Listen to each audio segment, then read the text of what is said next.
Although they maintain separate residences, the comedian and his longtime companion seem to be inseparable.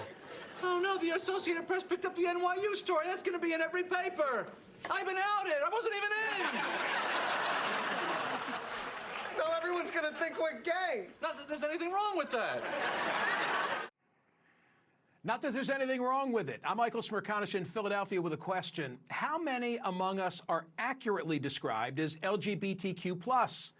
According to Gallup, the number is on the rise and reached an all-time high in 2023. Gallup's analysis was based on a survey of 12,000 adults 18 and older and found that 7.6% identify as lesbian, gay, bisexual, transgender, or queer.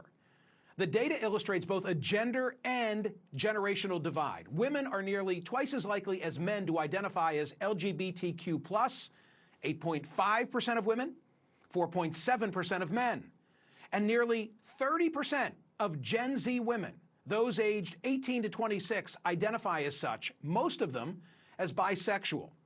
Each younger generation is about twice as likely as the generation that preceded it to self-identify this way. Only 1% of the silent generation, the youngest of whom are in their late 70s now, identified as LGBTQ+, compared to 2.3% of baby boomers, 4.5% of Gen X, nearly 1 in 10 of millennials, and more than 1 in 5 of Gen Z adults. So what accounts for those differences? Surely some of it can be attributed to more honest reporting. It makes sense that as society is increasingly and appropriately accepting of different gender identifications, more would be willing to truthfully tell a pollster how they identify, where in the past perhaps they would have been reluctant to say so. Although unless we're evolving, that itself would not explain the difference between the ages, nor the differences in gender. Are there really that many fewer LGBTQ+ among the old than the young? Wouldn't boomers be as willing as Gen Zers to self-identify? Of course, determining the size of these communities has long been the source of both study and conjecture. In the category of study, there was famed biologist Alfred Kinsey. In 1948, he concluded that 8 to 10% of the male population was gay. Kinsey relied entirely on volunteers for his study. 25% of his sample size were prisoners. And in 1953, he concluded that 2 to 6% of females were, quote, homosexual. In the realm of conjecture, after September 11, I did my own cocktail napkin analysis. Kenneth R. Feinberg was the special master of the fund created by Congress to compensate the victims of 9/11. Feinberg approved the compensation of surviving gay partners, enabling them to claim survivor benefits, which averaged about $1.85 million. If we assume Kinsey was correct, then roughly 300 of the 3,000 victims would have been gay or lesbian. Of course, no 10% of any segment of society can be relied upon to be in a committed relationship. Still, there were only 22 known surviving partners who were compensated. That's less than 1% of 9/11 victims. Perhaps the pool was unrepresentative of society at large, but those killed on September 11 did include a pretty wide cross-section. Men, women, blacks, whites, Americans, foreigners, cops, firefighters, busboys, brokers, the young and the old. Here's a different, maybe more scientific approach to the question. Seth Stevens-Davidowitz is a brilliant Harvard-educated PhD and data scientist. He took his own shot at discovering the truth behind the number of gay men in America based on an analysis of pornography using Google Analytics for his book, Everybody Lies, Big Data, New Data, and What the Internet Can Tell Us About Who We Really Are. I like his approach. No leading questions, no judgmental stares, no social pressures, just you and the Google search bar that can answer your deepest questions and concerns. Using data from Google Trends and Google AdWords, he found that of the men that search for porn, about 5% of those searches are for gay male porn. Interestingly, he found that there's parity in those searches between what would be thought of as gay-friendly states and less tolerant states. For example, of the men who live in Mississippi who search for porn, 4.8% are for gay male porn, which is fairly close to 5.2% of men who search for gay male porn in Rhode Island. Here's his conclusion. So, how many American men are gay? By this measure of pornography, searches by men, roughly 5% are same-sex, seems a reasonable estimate of the true size of the gay population in the United States. Here's one more analysis. Jean Twenge, a frequent guest on this program, the psychology professor best known for her book iGen, studies generations. In fact, that was the title of her most recent book. And in it, Dr. Twenge looked at the growth of LGB identification among Gen Zers. Here's what she found. As it turns out, the changes are driven almost exclusively by an increase in bisexual people, particularly bisexual women.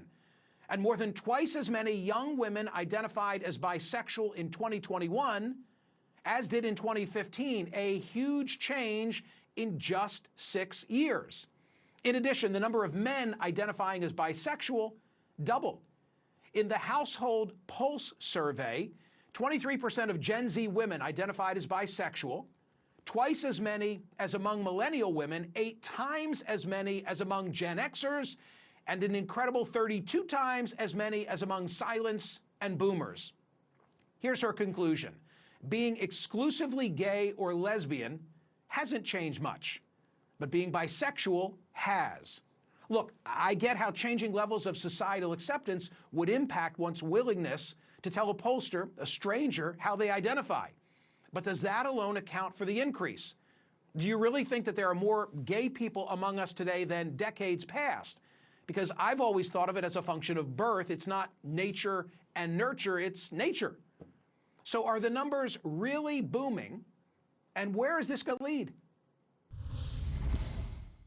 Which means if we follow this trajectory, we will all be gay in 2054. I want to know what you think. Go to my website at Smerconish.com and vote on today's poll question. Is the increase of those who identify as LGBTQ+ more a result of comfort in reporting or actual growing numbers? Joining me now is Lydia Saad, Director of U.S. Social Research for Gallup, which did this new survey that I've been relying upon. Lydia, thank you so much for being here. What stands out to you, the expert, in all this data? Goodness. Well, we've been following this since 2012. So, people often say, what's surprising about it? It's not surprising because we've seen this trend coming through. One thing that's not in the data that we put out that I think is worth noting is, we've tracked an increase over time by generation, an increase in self-identification as LGBT. And we're looking at it by generation, which I think is very profound because we are dealing with people who have grown up very culturally different times. And this Gen Z has had very unique experiences in terms of coming of age at a time when a majority of Americans for the first time support same-sex marriage, believe it's morally acceptable. And in fact, the Supreme Court made same-sex marriage legal during their lifetime. So, you're talking about this is going to jokes about by a certain time we're all going to be gay. When we look at that very young Gen Z group in our sample that are 18 to 26, when you look at them age by age, there's really no difference. It's not like the younger ones are more likely to identify than the older ones. I think we're looking at a group that has a very unique set of experiences, and as a group, they have a higher rate of expression of LGBT than older generations because of those very profound societal changes that have happened, changing the way, their experiences, young people versus our and older people's experiences. So I totally get the changes, and I also understand the societal changes, but wouldn't you think that the proportionate number of those who are properly classified as LGBTQ+ would be the same among boomers as it would among Gen Zers? In other words, is it simply a reporting issue that they're more comfortable in being candid with Gallup when you're contacting them? Wouldn't you expect to find the same number among boomers? I think your intro covered some really interesting things in that you get different measurement with different modes. So if you're interviewing by phone, you have one set of dynamics in influencing how someone is going to be willing to reveal themselves. If it's by web, it might be something different. If it's analyzing Google searches, it's going to be something very different. So what we have is a consistent measure by telephone trends. What is truth is going to be partly an act of detective work, right? Piecing together many different things. So Gallup's offering one line of data that's consistent, and we can tell you for sure over time this is the change in the percentage of people who self-identify in these ways. It doesn't mean it's completely accurate, but it's telling you that in this framework, this is who's willing to express, this identity. And yes, it has increased. Yeah. Sorry, Lydia, I said in sort of the setup that I noted that the generational shift was significant, but also the gender difference among Gen Zers and other generations. Will you say a word about that? It's kind of goes beyond the data in this poll, but men and women are different, and young girls, let's call them, under 18, have different experiences coming into adulthood than young men, and I just think those things have to be explored to understand it. Again, it's what are people willing to say on the phone to someone else, and just to put, I just don't think we can underestimate the changes that have happened over time. Just to give your viewers just a tangible idea of that. Like I said, the Gen Z that came into adulthood in the last few years came in a very tolerant world. The millennials that came before them, they turned 18 in 1999. And in that year, Gallup found only 35% of Americans thought gay or lesbian marriage should be legal.